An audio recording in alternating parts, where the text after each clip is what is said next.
ठीक है जी। ये तो क्वेश्चन नंबर 7 का सेकंड पार्ट हो गया, देख लो सही है। और कौन से में किसी में डाउट बताया था आपने, तो 20 वाला वो करवाता हूँ, ठीक है। और बताइए बीच में किसी क्वेश्चन 20 वाला ही ना। चलिए 20 वाला क्वेश्चन देखिए, इसमें दे रखा है the book shop of a particular, the book shop of a particular school has 10 dozen chemistry books. Dozen का मतलब होता है अ ग्रुप ऑफ 12 थिंग्स, ठीक है।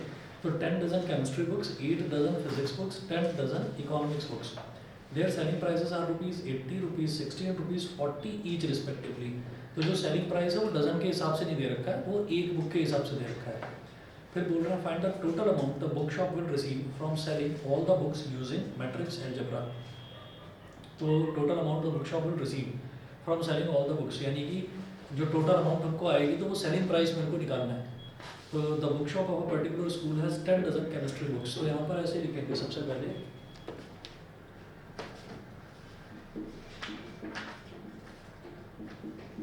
Number of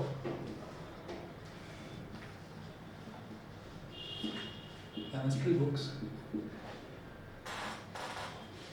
is equal to 10 into 12 मतलब 120।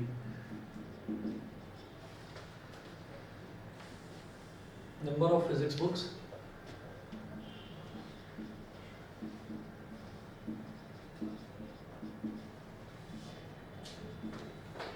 तो 10 डजन केमिस्ट्री बुक्स थी और 8 डजन फिजिक्स बुक्स, तो 8 इंटू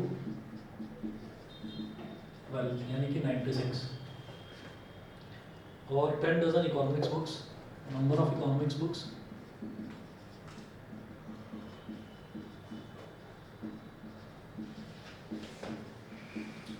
इकोनॉमिक्स की हैं, ये भी 10 डजन है, तो 10 इंटू 12 इकोनॉमिक्स की बुक्स 120 हो गई। अब वो कह रहे हैं there selling prices are ₹80, 60 and 40 each respectively, find the total amount the book shop will receive. तो टोटल अमाउंट एक ही होगा, सिंगल अमाउंट होगा। और वो कह रहे हैं from selling all the books using matrix algebra, उसको सारी किताबें बेचने के बाद में कितना पैसा मिल रहा है। तो हम ये करेंगे कि 120 एक केमिस्ट्री बुक की जो कॉस्ट है वो 80 रुपीज़ दे रखी है। तो 120 की कितनी होगी, 120 इंटू 80। तो हम ऐसा करेंगे, ऐसा लिखेंगे कि cost of each book into number of books is equal to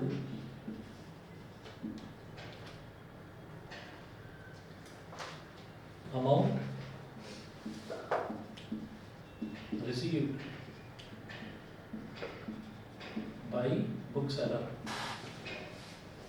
तो कॉस्ट ऑफ ईच बुक, तो हर एक किताब की कीमत कितनी है। अब ना इसको ऐसे करना है मुझे कि एक अमाउंट आए, तीनों का अलग अलग नहीं चाहिए, एक अमाउंट चाहिए। तो एक अमाउंट कैसे मिलेगा, हम देखिए जैसे ये केमिस्ट्री बुक है, इसको ना रफ में करके देख लेंगे। जैसे केमिस्ट्री बुक्स कितनी है 120, 96, फिजिक्स की 96 और इकोनॉमिक्स की 120। तो ऐसे लिख देंगे 120, 96 और 120, ठीक है।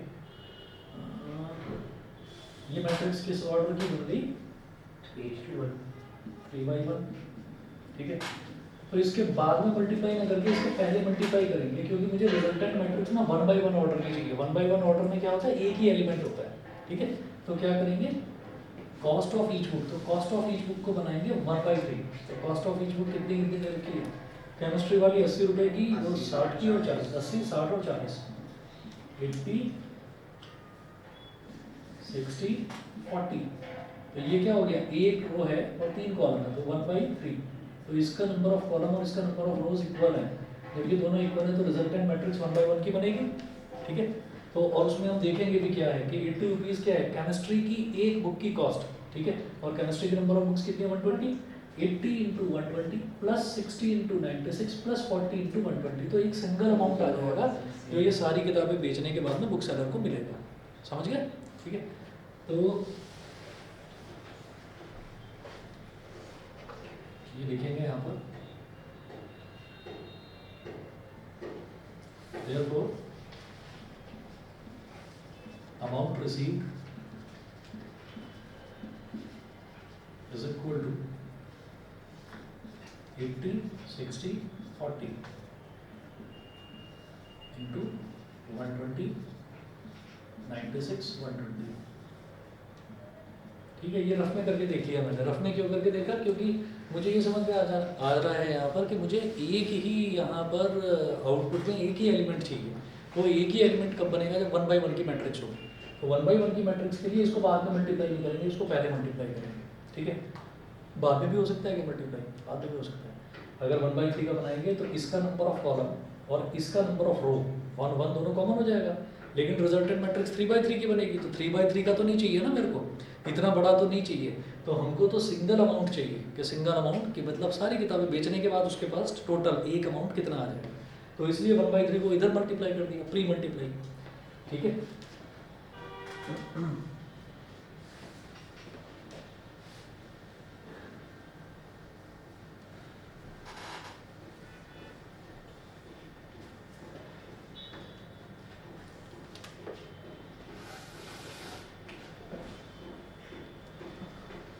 80 इंटू 120 कितना हो गया?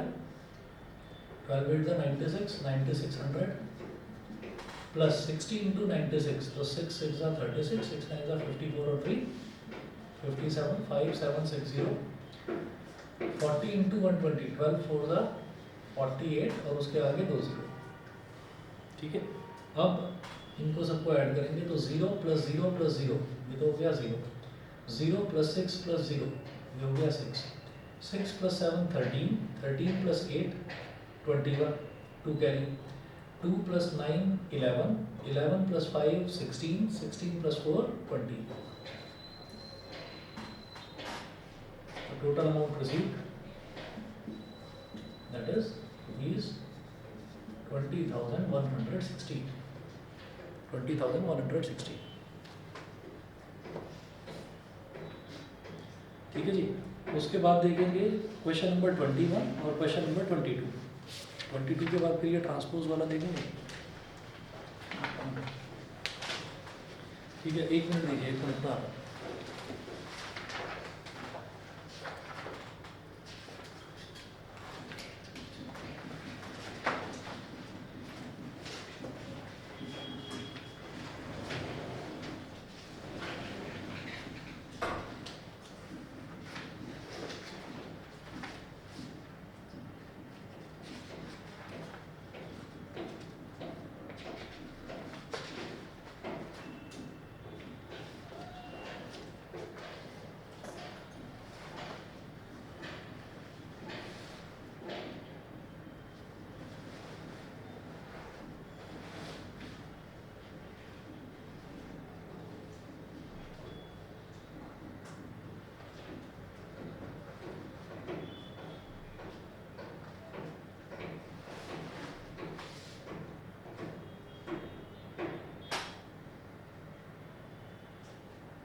अब लास्ट के 2 क्वेश्चन देखिए।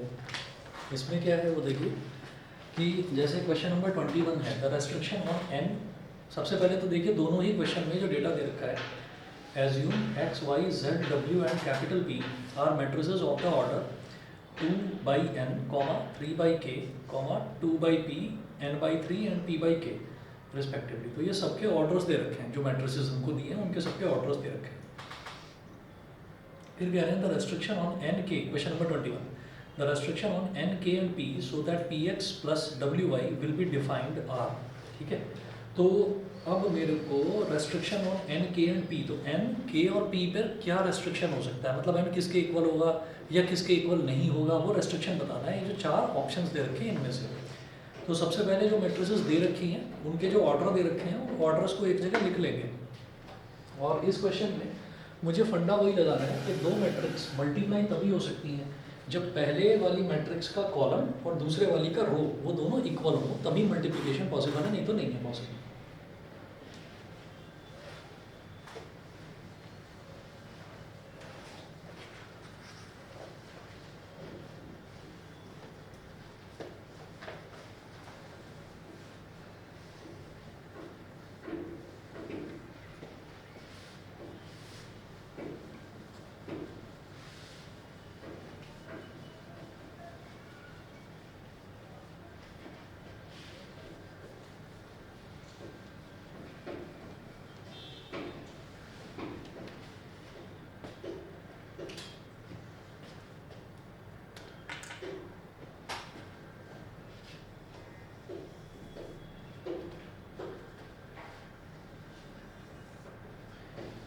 तो देखिएगा इसमें x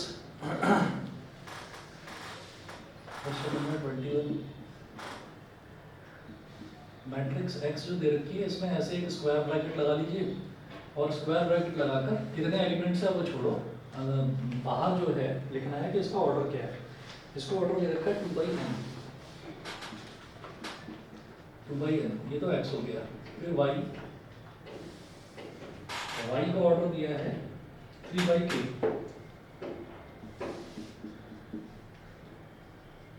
फिर z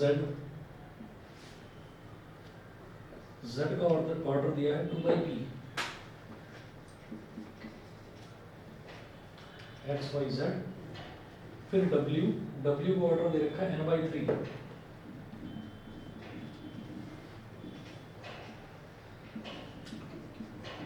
n/3, w के बाद p का ऑर्डर दे रखा है p/k, कैपिटल P, इसका ऑर्डर दे रखा है स्मॉल p/k। ये हमको सारी मैट्रिसेस दे रखी हैं। अब उसके बाद वो कह रहे हैं कि हमको रेस्ट्रिक्शन बताना है एन के और पी पर, so that P Y plus W Y will be defined, P Y plus W Y. तो हम ये लिखेंगे for P Y to be defined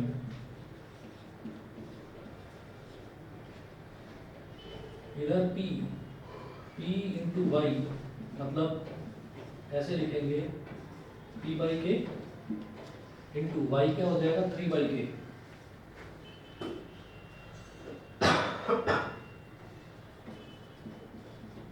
Y हो जाएगा 3/k।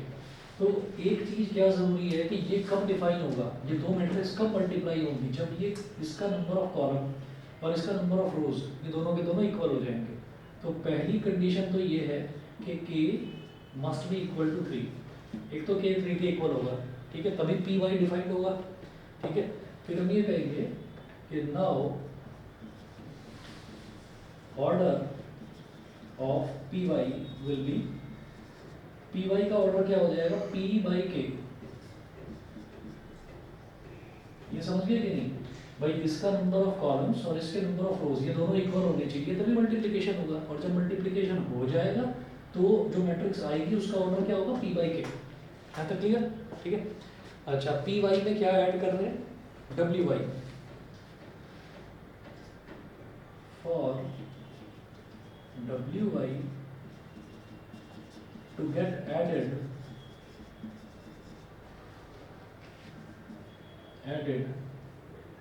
to py, its order must be equal to p/k। तो wy का order भी p/k के ही इक्वल होना चाहिए, तभी तो दोनों ऐड हो पाएंगे, है ना। py प्लस wy हमको चाहिए, ठीक है। तो यहाँ पर हम ये कहेंगे w इंटू वाई, ऑर्डर देखेंगे w का है n/3, n/3 और y का है 3/k। ठीक है, तो 3 3 ये दोनों नंबर ऑफ, इसका नंबर ऑफ कॉलम्स और इसके नंबर ऑफ रोज ये दोनों इक्वल हैं, तो इसका ऑर्डर क्या बन जाएगा n/k। तो py प्लस wy, इसका जो भी ऑर्डर बनेगा वो किसके इक्वल होगा? जैसे py का ऑर्डर कितना बना था p/k, तो p/k और n/k। ये समझ गया मैंने और क्यों लिखा है यहाँ पर? क्योंकि भाई ये जो wy का ऑर्डर है ये n/k के इक्वल आया है, और wy py में कब ऐड होगा? जब py का ऑर्डर और wy का ऑर्डर दोनों के ऑर्डर इक्वल होंगे। तो वो ऑर्डर क्या होगा? p/k into n/k। या तो ये बोल दो या ये बोल दो। ठीक है, तो मैं ये कहूँगा भाई k और k तो इक्वल नहीं, तो p n के इक्वल होगा। ठीक है, तभी तो दोनों का ऑर्डर सेम बनेगा जब p n के इक्वल होगा। समझ गए? ठीक है, तो हम ये कहेंगे कि p must be equal to n, must be equal to n। p is equal to n, एक तो ये हो गया, और k इज इक्वल टू 3, एक ये हो गया। तो ये हमारे पास जो है ना रेस्ट्रिक्शन ये है, p is equal to n and k is equal to 3। तो ऑप्शन ए, समझ गए? ठीक है, ऑप्शन ए।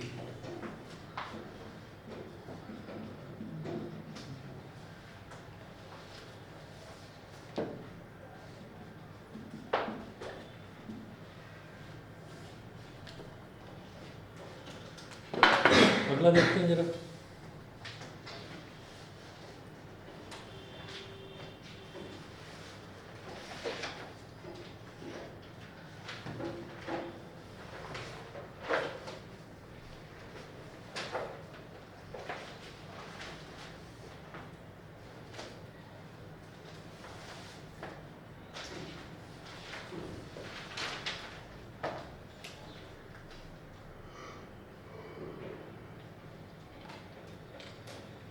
हाँ जी, क्वेश्चन नंबर 22 देखिएगा। 22 में इन्होंने बोला if n is equal to p, तो 22 में इन्होंने पहले ही बोल दिया कि n की वैल्यू जो है वो p के इक्वल है।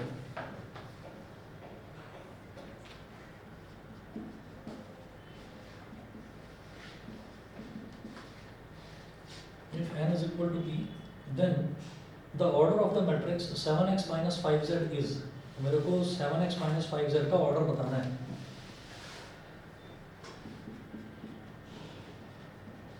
7x minus 5z।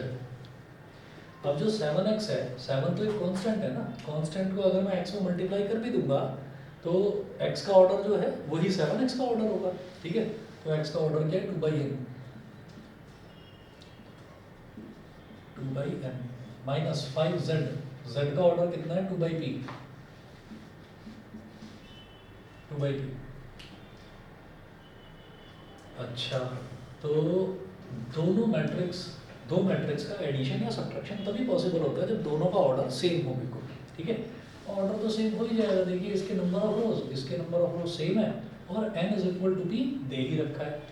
तो ये बोल रहे हैं if n is equal to p then the order of the matrix 7x minus 5z is, इसका ऑर्डर कितना बन जाएगा? या तो आप उसको 2/n बोल दो, 2/n बोल दो, है ना, और n क्योंकि p के इक्वल है, या फिर उसको 2/p बोल दो। दोनों में से कुछ भी चलेगा। तो ऑप्शंस देख लीजिए क्या अवेलेबल है मेरे पास। 2/n दे रखा है, option number B, option B है इसका।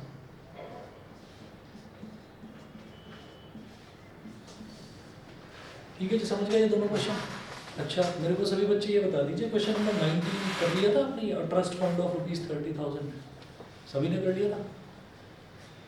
चलिए, पक्का? अभी नहीं करा? ठीक है, ठीक है, देख कर ना मुझसे पूछ लेना, कुछ भी डाउट हो तो बता दूंगा मैं। ठीक है, चलिए जी, अब अगला टॉपिक स्टार्ट करते हैं, ट्रांसपोज ऑफ अ मैट्रिक्स। तो ट्रांसपोज ऑफ अ मैट्रिक्स क्या होता है? ट्रांसपोज ये होता है कि जब भी कभी हमको कोई मैट्रिक्स दे रखी है, उस मैट्रिक्स में अगर हम नंबर ऑफ रोज को नंबर ऑफ कॉलम्स बना दें और नंबर ऑफ कॉलम्स को नंबर ऑफ रोज बना दें, मतलब कॉलम्स को कॉलम्स से रोज को इंटरचेंज अगर हम कर देते हैं तो हमारे पास ट्रांसपोज बन जाता है मैट्रिक्स का। ठीक है, तो यहाँ पर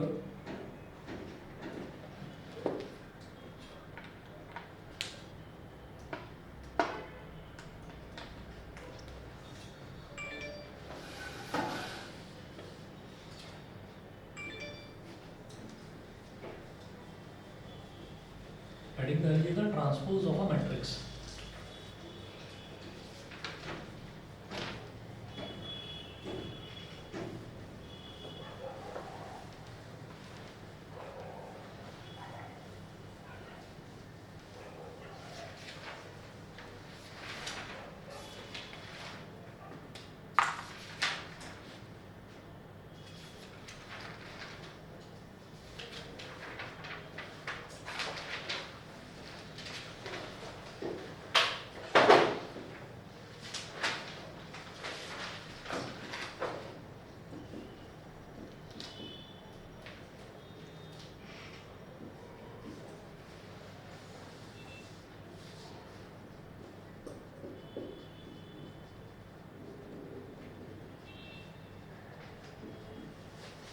To obtain the transpose of a matrix,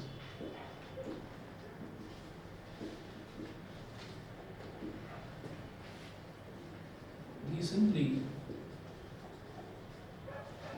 interchange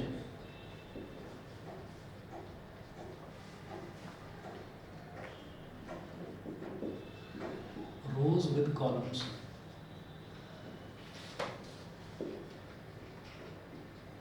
and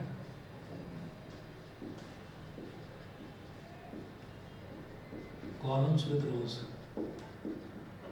रोज से कॉलम्स को बदल देते हैं, कॉलम से रोज को बदल देते हैं, मतलब रोज का कॉलम बना देते हैं और कॉलम का रो एक्चुअली बनाते नहीं है, अपने आप ही बन जाता है, कॉलम का रो अपने आप ही बन जाता है। ठीक है, अब इसका एग्जांपल देखते हैं। Example,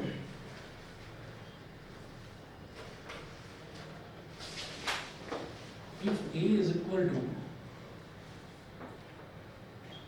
3 5 root 3 1 3 5 root 3 1 0 minus 1 upon 5 0 minus 1 upon 5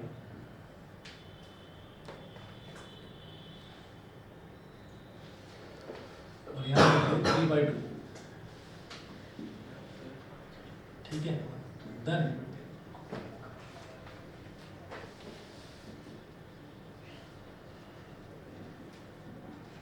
transpose of A, that is E dash.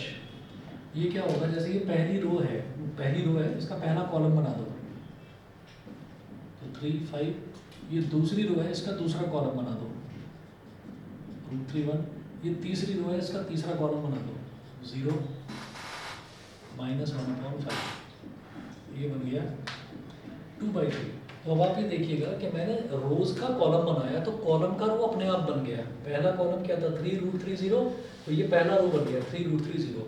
दूसरा कॉलम क्या था, 5 1 माइनस 1 अपॉन 5, तो ये दूसरा रो बन गया 5 1 minus 1 upon 5।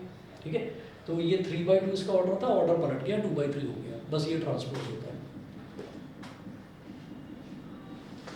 Properties of transpose of matrix, heading डालिए properties of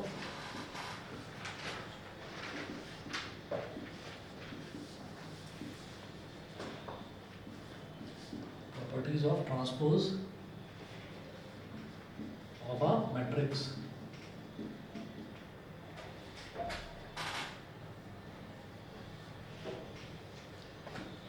properties of transpose of a matrix, तो जब इसकी प्रॉपर्टीज देखेंगे तो पहली प्रॉपर्टी है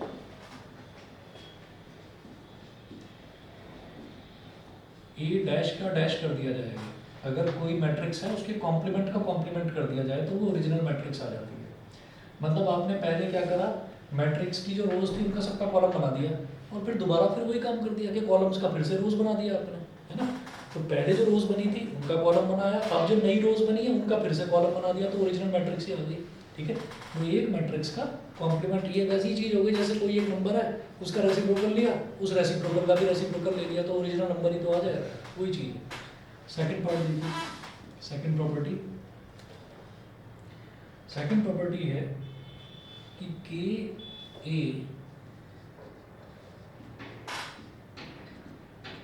ए का डैश, तो के ए का डैश ये क्या हो जाएगा, मतलब अगर मैं किसी मैट्रिक्स में एक कांस्टेंट मल्टीप्लाई करता हूँ, फिर जो मैट्रिक्स आए उसका आप ट्रांसपोज ले रहे हैं, तो उसको हम के डैश लिख सकते हैं, मतलब उसमें से के कांस्टेंट बाहर निकाला जा सकता है और वो ए डैश हो जाएगा। और ये सीधी सी बात है, के जो है वो मैट्रिक्स के हर एलिमेंट में मल्टीप्लाई होगा, जब हर एलिमेंट में मल्टीप्लाई होगा तो उसका ट्रांसपोज लेंगे, उसमें भी तो हर एलिमेंट में मल्टीप्लाई हो रहा होगा, ट्रांसपोज लेने के बाद उसको कॉमन निकालना, एक ही बात है, ठीक है।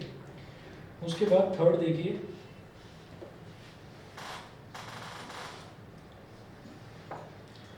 थर्ड है a प्लस बी का होल डैश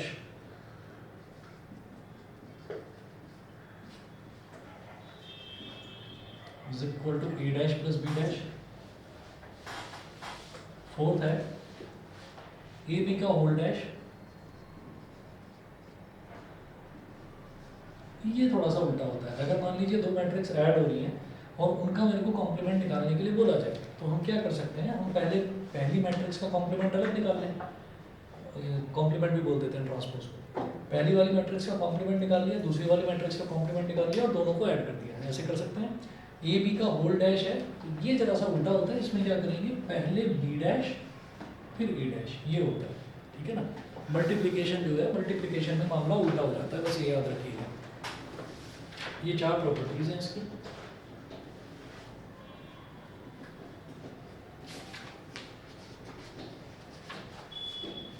एग्जाम्पल नंबर 20 देखिए, if a is equal to 3√32, example 20,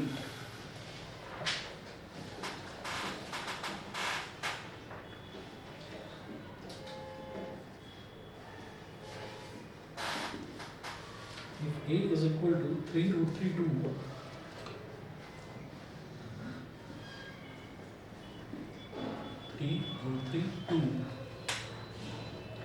420, 3√32, 420, and b is equal to, and b is equal to 2 minus 1 2, 1 2 4, 2 minus 1 2, 1 2 4. Verify that.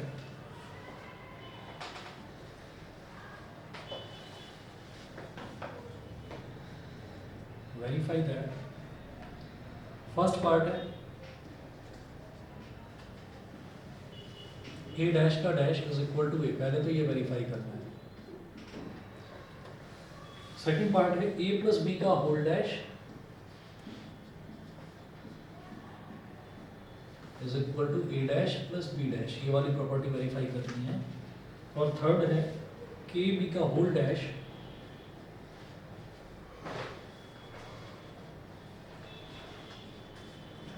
k b का whole dash is equal to k into b dash, where k is a constant.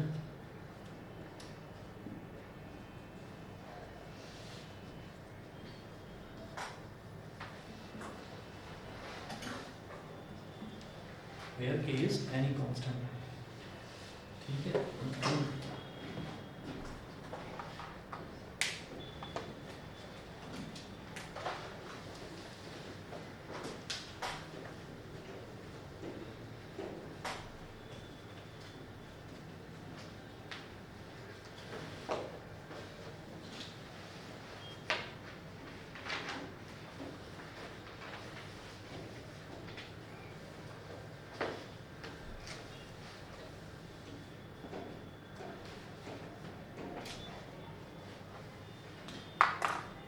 तो सबसे पहले देखना है ए dash.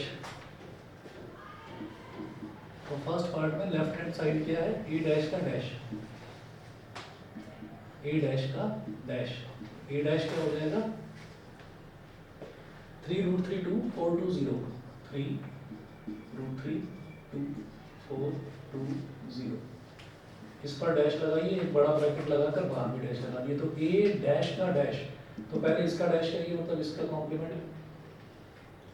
3√32 ऐसे है, 3√32 ऐसे लिखो, 3√3 420 ऐसे है, मतलब दूसरी रो का दूसरा कॉलम बना दीजिए 420, ठीक है। तो ये इसका ट्रांसपोज ये डैश हो गया, अब इसका डैश कर दीजिए। तो 3 4 पहली रो में है, तो पहली रो का पहला कॉलम बना दो, 3 4√32 ऐसे लिखा है, √32 को ऐसे लिखो, 20 ऐसे लिखा है, तो 20 को ऐसे लिखो, और ये किसके इक्वल आ गया, ये ओरिजिनल ए के ही इक्वल आ गया, इज इक्वल टू RHS, ये हो गया। सेकंड पार्ट देखिए, हाँ जी, सेकंड पार्ट है a प्लस बी का होल डैश, ये हमारा लेफ्ट हैंड साइड है।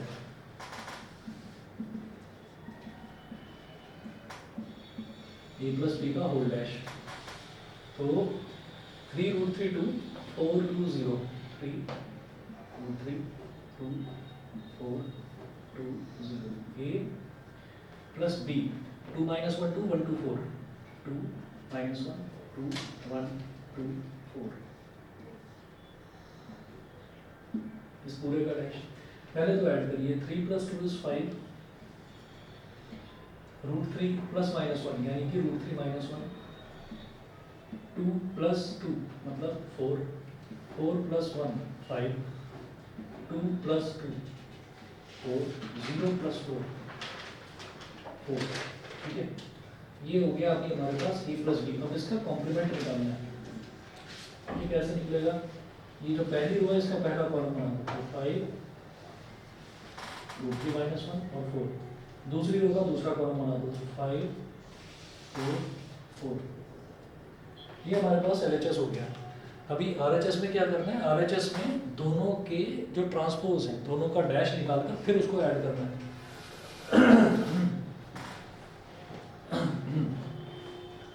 RHS देखिए, RHS है A dash plus B dash, A dash plus B dash. और B डैश क्या होगा?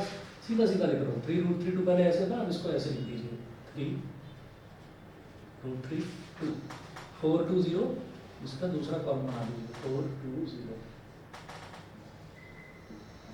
प्लस B डैश, तो 2 minus 1 2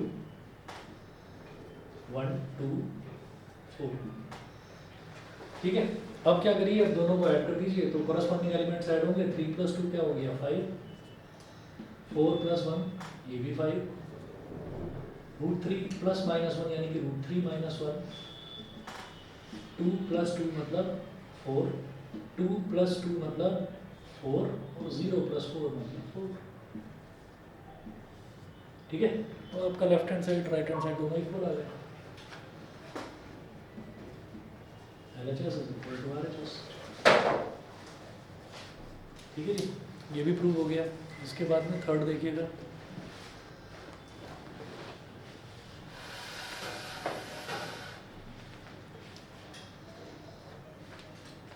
KB का होल डैश,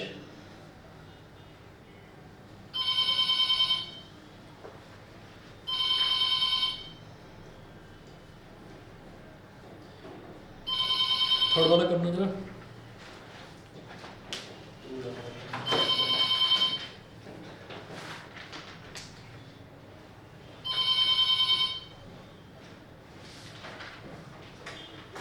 हेलो, क्या? कौन? अच्छा, तो आपके पास रखी है ना, मैं ले लूँगा थोड़ी देर में, ठीक है।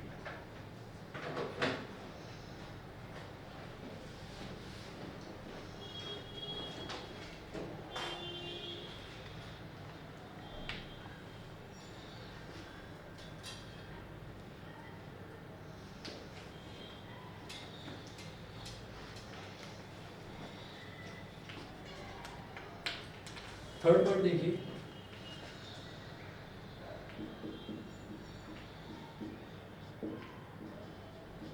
KB का होल डैश, KB का होल डैश क्या हो जाएगा? K इंटू B, B कितना है? 2 minus 1 2 1 2 4, 2 minus 1 2 1 2 4, इसका पूरे का ट्रांसपोज वो कैसे निकलेगा? 2K minus K 2K, K into 1 is K, K into 2 is 2K, 4K और इसका ट्रांसपोज। ट्रांसपोज लेंगे तो ये क्या हो जाएगा? पहली रो का बना देंगे पहला column, 2K minus K 2K, K 2K 4K, ये हो गया। तो अब इसमें से हर एक एलिमेंट में K मल्टीप्लाई होगा, तो K ले लेंगे कॉमन, K कॉमन ले लिया, तो 2 -1 2 1 2 4। अब 2 -1 2 और 1 2 4, तो जरा देख लीजिए 2 -1 2 पहली रो में लिखा हुआ था, अब वो पहले कॉलम में लिखा हुआ है। 1 2 4 बी के दूसरे रो में लिखा हुआ था, अब ये दूसरे कॉलम में लिखा हुआ है। तो ये क्या हो गया, ये तो बी डैश हो गया ना, तो is equal to K B dash. तो के बी का whole dash is equal to K B dash आ गया, is equal to R H S. और ये इनको प्रूव करना था।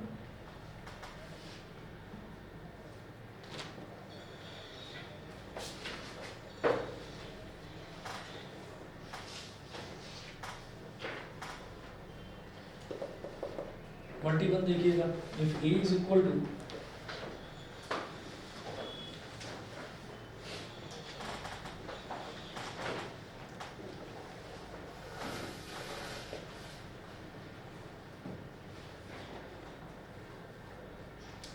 if a is equal to -2 4 5,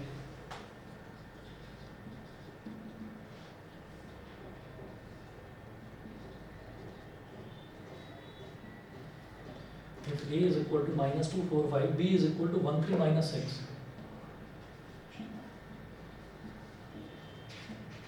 1 3 -6, then verify that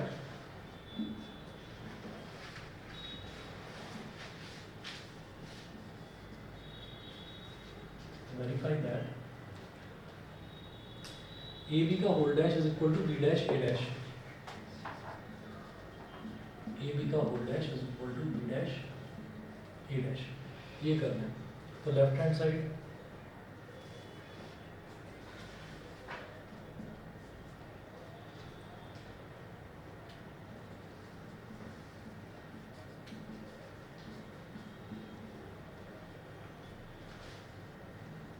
-2 4 5 A और B कितना है 1 3 -6। ए बी का होल डैश, ए बी का होल डैश, ए बी का होल डैश कैसे निकलेगा? अब आप ये देखिए, ये वाली जो मैट्रिक्स है इसका ऑर्डर कितना है 1 2 3, 3 तो रोज है और एक कॉलम है। और इस मैट्रिक्स का कितना है, एक रो है और 3 कॉलम है, 1/3। तो इसका नंबर ऑफ कॉलम्स और नंबर ऑफ रोज दोनों इक्वल है, तो रिजल्टेंट मैट्रिक्स 3/3 की आ जाएगी। तो रिजल्टेंट मैट्रिक्स 3/3 की कैसे आएगी भाई? पहली ये बनेगा किस तरीके से,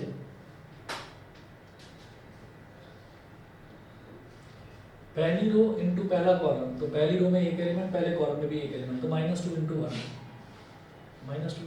पहली रो दूसरा कॉलम, पहली रो दूसरा कॉलम तो -6, पहली रो तीसरा कॉलम तो प्लस का 12, दूसरी रो पहला कॉलम 4 × 1 +4, दूसरी रो दूसरा कॉलम 4 3 12, दूसरी रो तीसरा कॉलम 4 × -6 -24, तीसरी रो पहला कॉलम 5 × 1 5, तीसरी रो दूसरा कॉलम 5 × 3 15, तीसरी रो तीसरा कॉलम 5 × -6 -30। और इसका पूरे का कॉम्प्लीमेंट डैश मैं लगा दूँ, वो क्या बन जाएगा, पहली रो का पहला कॉलम बना दो तो ये क्या हो जाएगा -2 -6 12, दूसरी रो का दूसरा कॉलम बना दो तो 4 12 -24 4 12 -24, और तीसरी रो का तीसरा कॉलम बना दो तो 5 15 और -30। ठीक है, तो ये तो हमारा लेफ्ट हैंड साइड हो गया। अब इसी तरीके से राइट हैंड साइड करेंगे, तो राइट हैंड साइड में क्या करना है, पहले बी का कॉम्प्लीमेंट निकालेंगे, फिर ए का कॉम्प्लीमेंट, दोनों को मल्टीप्लाई करेंगे, बी डैश ए डैश, ये दोनों इक्वल आने चाहिए।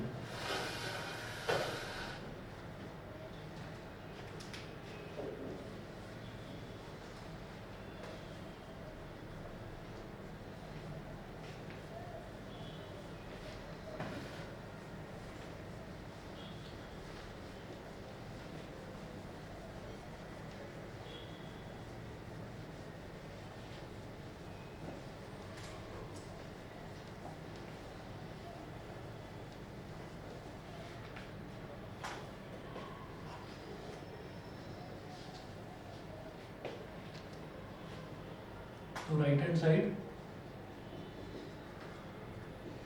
Is equal to B dash A dash. अब बी डैश 1 3 -6, 1 3 -6 का ट्रांसपोज, और A डैश -245 का ट्रांसपोज।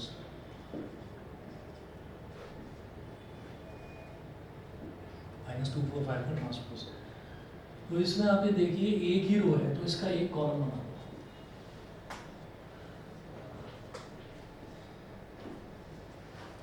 इसमें बस एक कॉलम है तो इसका रो बना दो।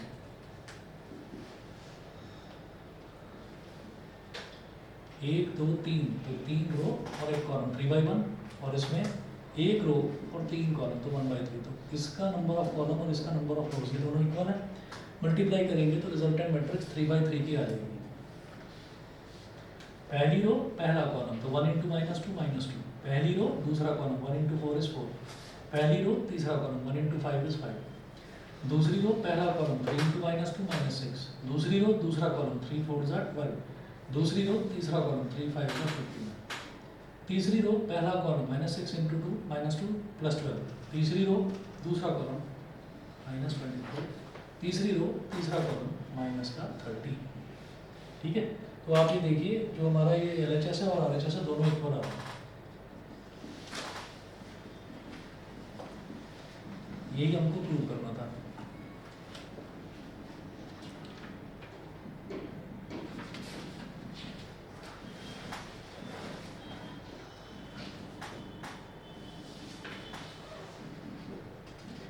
एक्सरसाइज 3.3 का क्वेश्चन नंबर 1 से 6 तक करना है।